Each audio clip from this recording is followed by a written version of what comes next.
Hello everyone, myself Yogesh Kumar Chauhan in Department of Agriculture Processing and Food Engineering from Bharati College of Agriculture Engineering Durg. Our course title is 5311 Post Harvest Engineering of Horticulture Crops.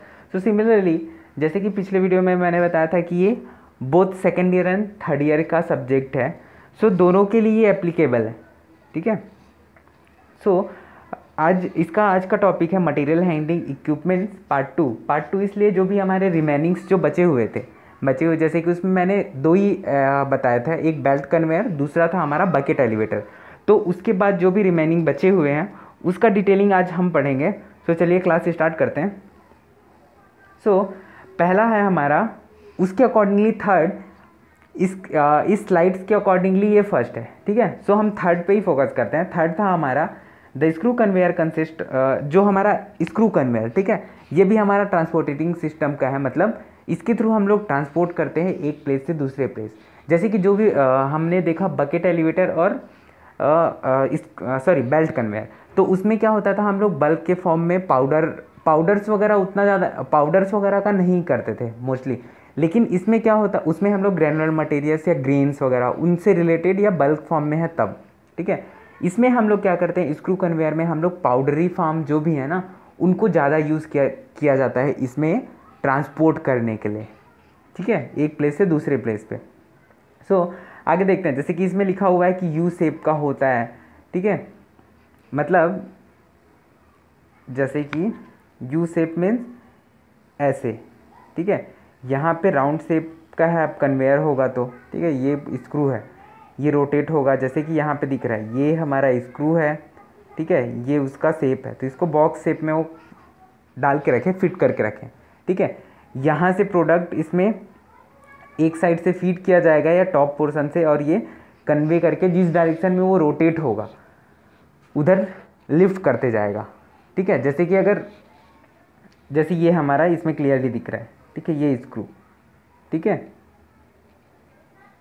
ये इसको जैसे कि ये इसमें जो screw बने हुए हैं ये ऐसे पकड़ के लिफ्ट करते जाएगा, ठीक। सो इसमें देखते हैं, the screw conveyor driving mechanism is simpler and no tensioning device is required therefore the initial cost of the conveyor is lower than the any other conveyor with the same length and capacity.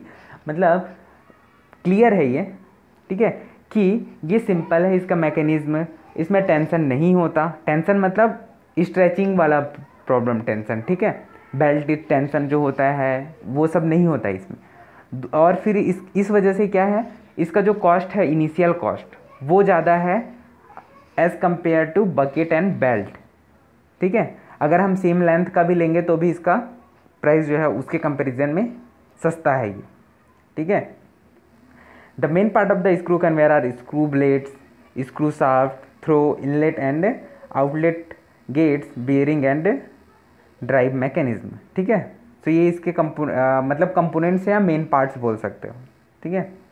तो ये जैसे कि shaft है हो गया, ये screw हो गया, ठीक। ये जो दो हमारे स्क्रू हैं उनके बीच का डिफरेंस जो होता है उसको पिच बोलते हैं, ठीक, हॉरिजॉन्टली, ठीक है। वर्टिकली में अगर देखेंगे तो उसको स्क्रू डायमीटर बोलेंगे, ठीक है। शाफ्ट डायमीटर के बेस पे ना, क्योंकि वो सर्कल बनाएगा, ठीक। जैसे कि ये यहाँ पे यू शेप है, ठीक है, इस डायग्राम में दिख रहा होगा, ये यू शेप है ये तीनों में, ठीक है, एक स्क्वायर में है, एक यू शेप में है, तो इसी वजह से इसको शेप बोला गया है, ठीक है। जो the screw basically consist of the shaft and screw blades और फ्लाइट्स, ब्लेड्स को फ्लाइट्स ही बोला जाता है।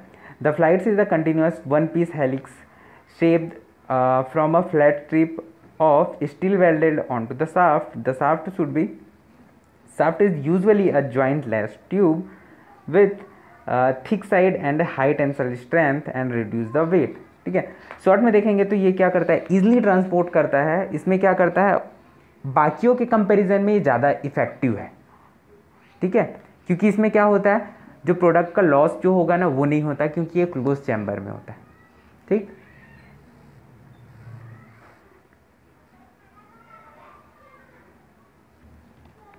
सो अब जैसे कि इसका यूज़ जैसे इजी है, ठीक है, flowing material which is have lumps. इसमें हाँ ये चीज़ प्रॉब्लम होता है कि जैसे कि हम इसमें कर रहे हैं कोई भी पाउडर, जैसे हम इसमें किसी पाउडर के फॉर्म में जो भी हमारे ग्रेन्स हैं उसको पाउडर में कन्वर्ट किया मिलिंग के बाद, ठीक है, उसको शिफ्ट कर रहे हैं, तो उसमें क्या होता है, इसमें ये प्रॉब्लम हो सकते हैं कि ना क्लोज चैम्बर है ऑलरेडी, ठीक है, ग्लास का साइड लगा सकते हैं हम जिससे थ्रू हम विजिबल हो सके, लेकिन इसमें क्या प्रॉब्लम होते हैं, लम्प्स के फॉर्म, मतलब ढेले टाइप का बन जाता है पाउडर जो है, अगर गर्म रहता है तो वो चिपक जाते हैं ना कभी कभी, तो इस टाइप का प्रॉब्लम्स इसमें आते हैं, ठीक है। The tubular throw is completely closed with circular x action and mostly use to conveying material at incline और फॉर वर्टिकल लिफ्ट, ठीक है, दोनों के लिए यूज़ हो जाएगा ये, वर्टिकल के लिए भी, लेकिन वर्टिकली के लिए अपने को प्रॉपर चाहिए, लेकिन एक्यूरेसी जो होगी वो as compare to bucket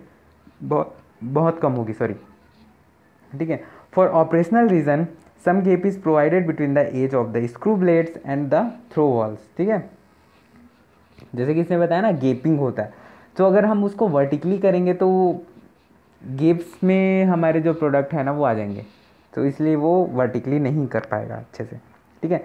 due to this gap it is not possible to completely empty the throw of the horizontal screw conveyor. If the screw conveyor is used to convey different material mixing of products, it's possible, ठीक है।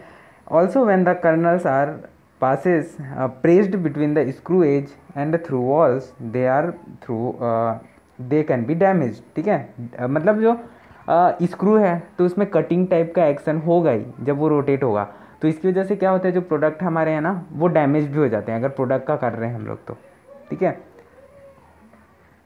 इसमें जैसे कि screw conveyor में भी design for clockwise और counter clockwise rotation, ठीक है। The change in direction of rotation does not affect the capacity, ठीक है, जैसे कि एक होता है क्लॉकवाइज मीन्स मतलब जस्ट हमारे ये घड़ी है, ठीक है, यहाँ पे 12 है, यहाँ पे 3 है, यहाँ पे 6 है और यहाँ पे 9, जस्ट वो के लिए बताया। सो अगर वो जैसे कि हमारा स्क्रू जो है वो इस डायरेक्शन में घूमेगा तब उसको क्लॉकवाइज बोलेंगे, ठीक है, इस डायरेक्शन में घूमेगा तब उसको एंटी क्लॉकवाइज कंसिडर करेंगे, ठीक है। तो ये क्लॉकवाइज या काउंटर क्लॉकवाइज उसी को बोला गया, ठीक है, मतलब घड़ी के डायरेक्शन में घूम रहा है वो, ठीक है। द कैपेसिटी ऑफ, अब इसके बाद कैपेसिटी पे देखते हैं। The capacity of the screw conveyor is influenced by the screw diameter, inclination of the screw blades, speed of the blades, shaft diameter and cross section of the loading, ठीक है। So short में capacity जो होगी इसकी वो Q is equal to जैसे मैंने पिछले क्लास में बताया था, सबका कैपेसिटी जो होगा हमारा मीटर स्क्वायर पर आर में निकलेगा, ठीक है। So is equal to 47.2 bracket में capital D square minus small D square into P into N. Capital D जो है हमारा स्क्रू डायमीटर है, ठीक है, स्मॉल डी जो है हमारा शाफ्ट डायमीटर है, पी जो है पिच है, एन जो है आरपीएम है। सो ये हमारा इम्पॉर्टेंट पॉइंट है, इस बेस पे न्यूमेरिकल्स आते हैं एग्ज़ाम में, ठीक है, उसमें ऑल वैल्यू गिवन रहेगी, ये सारी वैल्यू गिवन होगी, ठीक है।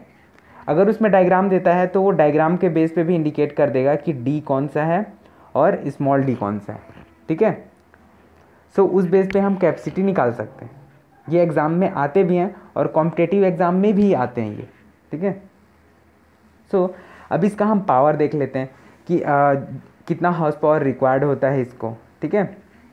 सो इसका हॉर्स पावर जैसे कि ये है हमारा exam question formula, horse power is equal to Q L W F. Q जो है हमारा कन्वेयर कैपेसिटी है, एल जो है कन्वेयर लेंथ है, डब्ल्यू जो है बल्क मटेरियल वेट है और एफ जो है वो फैक्टर है। पैडी के लिए इसका फैक्टर का वैल्यू होता है 0.4, ठीक है। सिमिलरली प्रोडक्ट्स का अगर आएगा तो वो इंडिकेट कर देगा क्वेश्चन में, ठीक है। कभी कभी ये भी पूछता है कि उसका हॉर्स पावर कितना होता है, ये कैलकुलेट करें करके, ठीक है। फिर अब फोर्थ पॉइंट हमारा है pneumatic कन्वेयर, ठीक है। The selection of the proper conveying system is important for ease in operation and getting desirable capacity for the particular product. The following principle should be taken into the account before selecting conveyor system, ठीक है। मतलब जैसे मैंने बताया था ना, conveying system के लिए हम लोगों को क्या क्या रिक्वायरमेंट होते हैं, वो सेम इसमें भी रिक्वायर्ड होता है कि हमको प्रॉपर उसका कैरेक्टरिस्टाइजेशन होना चाहिए, पॉसिबिलिटी उसकी ग्रेविटी के बेस पे होनी चाहिए, ये सब इसमें भी है। ठीक है, न्यूमेटिक कन्वेयर जो भी है, जैसे मैंने इसमें हमारा जो भी मेन फोकस है वो एयर बेस्ड है। ठीक है, सो ये हमारा डायग्राम है। ठीक, यहाँ पे एक है जैसे कि लो प्रेशर ब्लोअर है और दूसरा है ठीक है रोटरी एयर लुक्स है। ठीक, लेवल कंट्रोल है, बिन वेंट फिल्टर है, फिर उसके बाद रिसीविंग बिन है। ठीक है, यहाँ से हम लोग एक ब्लोअर के थ्रू उसको हवा पास करा रहे हैं, हवा पास करा रहे हैं, तो जब ग्रेन आता है ना एक प्रॉपर अमाउंट में वो ग्रेन देगा अपने को, ग्रेन देगा तो उसको हम लोग क्या करेंगे, ब्लोअर के थ्रू हम लोग सीधा रिसीविंग बीन में सप्लाई करवा देंगे। ठीक, ये साइलो जो लिखा हुआ है ना, ये हमारा स्टोरेज स्ट्रक्चर है, साइलो। ठीक, यहाँ से जैसे कि ये हमारा यहाँ से आ रहा है, सॉरी, ठीक, यहाँ ऊपर से हमारा है कंट्रोलिंग वॉल जो है, फिर वहाँ से जब हम लोग ये नीचे का जो रोटरी एयर लॉक्स जो है उसको जब हम ओपन करेंगे, राउंड करेंगे, तो एक प्रॉपर क्वांटिटी में गिर रहा है। ठीक है, जिसमें इसमें स्टार टाइप का शेप बना हुआ है, तो जब एक घूमेगा तो एक बैच निकलेगा, मतलब बैच मतलब थोड़ा क्वांटिटी। ठीक है, कुछ पोर्शन में। सिमिलरली ये उसी का ही जैसे साइक्लोन। ठीक है, साइक्लोन इसी में जो भी वेस्टेज होंगे या जो भी उसको भी रिमूव कर सकता है और अपने को ग्रेन को भी सेपरेट कर सकता है। ठीक है, फिर ये बाकी वही प्रॉपर्टीज़ हैं, पॉल्यूशन नहीं होना चाहिए, ऐसा नहीं होना चाहिए। इसमें जैसे कि दो टाइप के साइक्लोन सेपरेटर है और दूसरा है फैब्रिक फ़िल्टर। फैब्रिक फ़िल्टर क्या होता है, जैसे पाउडर फॉर्म है हमारा, तो उसमें क्या होंगे, कुछ ऐसे भी होंगे जो क्या बोल सकते हैं, जैसे उसमें डस्टिंग पार्टिकल्स होंगे। ठीक है, स्मॉलर पार्टिकल्स, तो वो क्या करता है, उसको एब्जॉर्ब टाइप का कर लेगा और उसके बाद हमको जो भी प्रोडक्ट है उसको ईजिली बाहर निकलने नहीं देगा। ठीक है, जो हमारा पाउडर फॉर्म का जो भी है उसको बाहर निकलने नहीं देगा, निकल जाएगा मतलब लॉस होगा ना, तो इसलिए हम लोग फैब्रिक फ़िल्टर भी यूज़ कर सकते हैं उसके लिए। ठीक है, और ताकि उसमें जो एरेशन जो होगा एयर का, तो उसकी वजह से उसमें डस्ट पार्टिकल्स प्रोडक्ट के अंदर ना जाए। ठीक, सो फिर अब इसका डिटेलिंग देख लेते हैं। The pneumatic conveyor moves granular material is closed duct by a high velocity air stream. The pneumatic conveyor is a continuously and flexible transporting method. The material is the in a pipe. इसमें जैसे कि क्या था, blower होता है, suction pipe जो होता है, तो वो क्या करेगा, उसको भेजेगा या तो खींचेगा, जैसे साइक्लोन का वर्क था। ठीक है, सो इसमें जो एयर की वेलोसिटी जो होता है वो 15 to 30 मीटर पर सेकेंड होती है। ठीक है, इसमें जैसे कि बताया कि स्टार्टिंग में ब्लोअर होगा, वहाँ से ग्रेन निकलेगा, वो ग्रेन को वो सीधा प्रेशराइज्ड फॉर्म का एयर प्रोवाइड करेगा, एयर वेलोसिटी हाई वेलोसिटी, उसके थ्रू वो सीधा भेज देगा हमारे रिसीविंग टनल में या चैम्बर में। ठीक है, ठीक, फिर इसमें क्या होता है, जैसे कि cyclone are mostly use to collect the particle. Cyclone is a device which remove the bulk of the product particle from the conveying air stream by centrifugal force. ठीक है, फोर्स दे रहे हैं हम लोग इसमें, सेंट्रीफ्यूगल फोर्स, उसी के through ही तो वो शिफ्ट हो रहा है ना एक प्लेस से दूसरे प्लेस। सेम इसमें ऊपर में यही लिखा था कि ब्लो करते हैं उसको हम लोग, फिर वो जाके डक से होते होते वो रिसीविंग होपर या कलेक्शन टैंक तक पहुंच जाता है। ठीक है, इसमें फिर उसके बाद जैसे देखते हैं इसका लिमिटेशन, कि ये कौन कौन से लिमिटेशन है इसके न्यूमेटिक कन्वेयर के।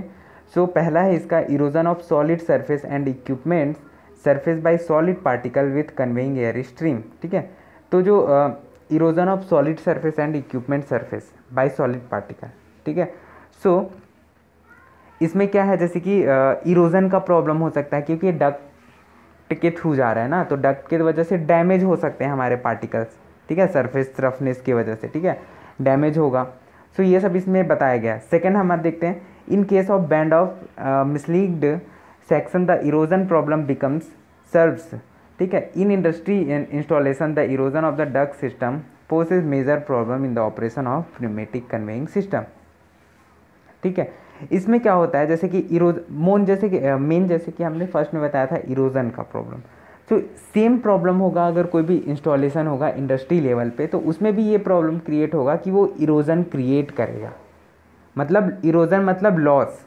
ठीक है, चाहे वो उस चैम्बर में लॉस करे या उस ग्रेन में लॉस करे, वो होगा हमारा इरोजन। ठीक है, फिर थर्ड है इसका, इन अ pneumatic conveyor system chances of repeating impact between the particles and the solid surface are high. Due to such impact, product degradation result because of this change take place in the product size distribution and contiguously the market value. ठीक है, जैसे कि इसमें क्या है, हमारा product अगर damage होता है तो उसकी मार्केटिंग वैल्यू जो होगी वो कम हो जाएगी. ठीक है, सो ये सब इसमें प्रॉब्लम्स आते हैं. ठीक, क्या होता है कभी कभी जब हम प्रोडक्ट को भेजते हैं उसमें, तो भेजेंगे तो क्या होगा, जैसे कि जस्ट एग्जांपल पे ये हमारा प्रोडक्ट है, ये हमारा प्रोडक्ट है. ठीक है, गोल नहीं बन पा रहा है. सो जब इसको हम प्रोडक्ट को भेजते हैं, इसमें एयर वेलोसिटी देंगे तो ये इससे टकराएगा, इससे टकराने की वजह से इसमें डैमेज होगा. ठीक है, सो वो उसकी वजह से क्या होता है, सरफेस पे जो भी इम्पैक्शन होता है प्रोडक्ट के, तो उसकी वजह से उसमें क्रैकेज आने लगेंगे या डैमेज होंगे. सो उस बेस पे हमारा प्रोडक्ट में के क्वालिटी पे लॉस होगा और हमारा प्रोडक्ट का मार्केटिंग वैल्यू कम हो जाएगा. ठीक है, सो आज के लिए इतना ही. Thank you.